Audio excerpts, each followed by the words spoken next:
안내 말씀드립니다. 오늘 더불어민주당 지도부는 설 명절을 맞이하여 공개 최고위원회의 직후 용산역에서 귀성 인사를 진행할 예정입니다. 참고해 주시기 바랍니다.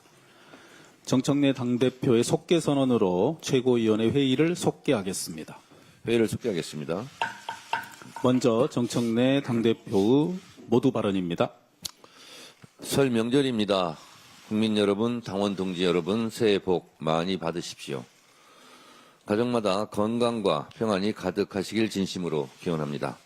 2026년은 온전히 이재명 정부의 계획과 철학으로 국정을 펼쳐나가는 첫 해입니다. 어제 코스피 5,500을 넘었다는 그야말로 설 선물과도 같은 기쁜 소식이 있었습니다. 대한민국 경제의 기초 체력이 튼튼해지고 있다는 확실한 증거입니다. 국민 여러분께서 염려하시는 물가, 부동산 등 민생 현안 또한 말이 아닌 실천으로 바로 잡겠습니다.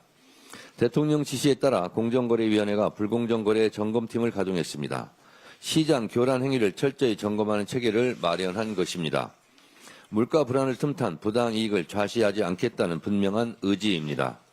부동산 시장 또한 투기를 근절하고 실소유자 중심으로 정상화하겠다는 원칙을 흔들림 없이 지켜가겠습니다. 정치란 오직 국민의 삶을 어떻게 더 나아지게 할 것인가를 고민하는 일이라고 믿습니다. 어제 예정되었던 영수회담 역시 민생 현안을 논의하는 그런 자리였습니다.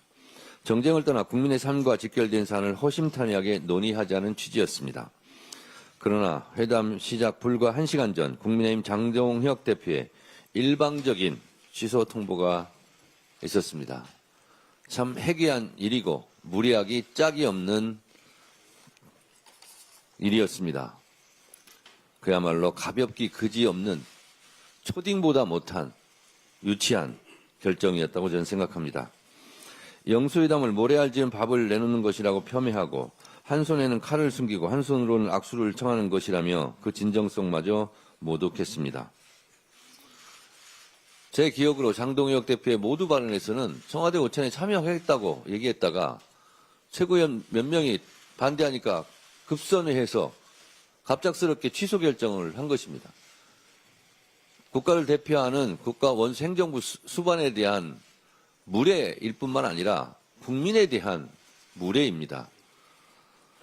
국민의힘 어쩌자고 자꾸 이렇게 하는 것인지 참 저한테 농담으로 많은 분들이 정청래 대표가 야당 복은 있다 이렇게 말씀도 하고 하시는데 저는 그런 복 바라지 않습니다. 정상적인 행태로 돌아오시기 바랍니다. 당일 처리하기로 합의했던 81건의 민생법안 표결은 내팽개 친 채 본의장을 외면하고 규탄대를 벌이는 참으로 무책임한 행태를 보였습니다. 정치적 도의도 상식적인 예의도 찾아볼 수 없는 무도한 처사입니다.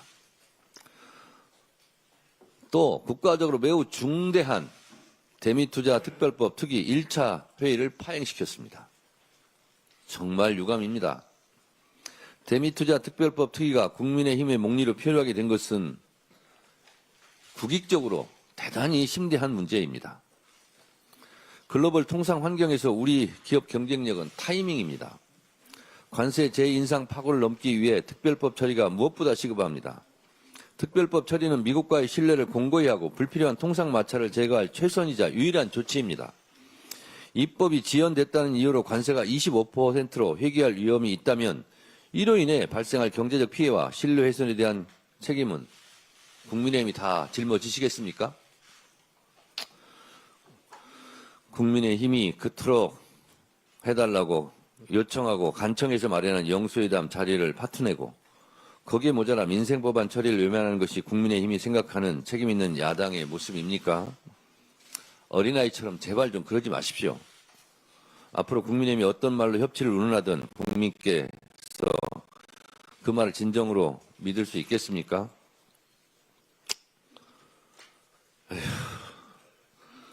국민의힘이 진정 민생을 생각한다면 정략적 판단을 거두고 국익을 위한 초당적 협력에 동참할 것을 다시 한번 강조드립니다. 어제 법원이 이상민 전 행안부 장관에게 징역 7년을 선고했습니다. 17년을 잘못 말한 거 아닙니까? 아니 앞에 쭉 논거를 보니까 그래도 잘 읽어 나가더라고요, 판사가. 그 마지막에 왜 7년입니까? 판사가 앞에 쓴 쪽 범죄 사실을 읽는 걸 보니까 그건 17년이에요. 근데 왜 7년입니까? 참 이상합니다.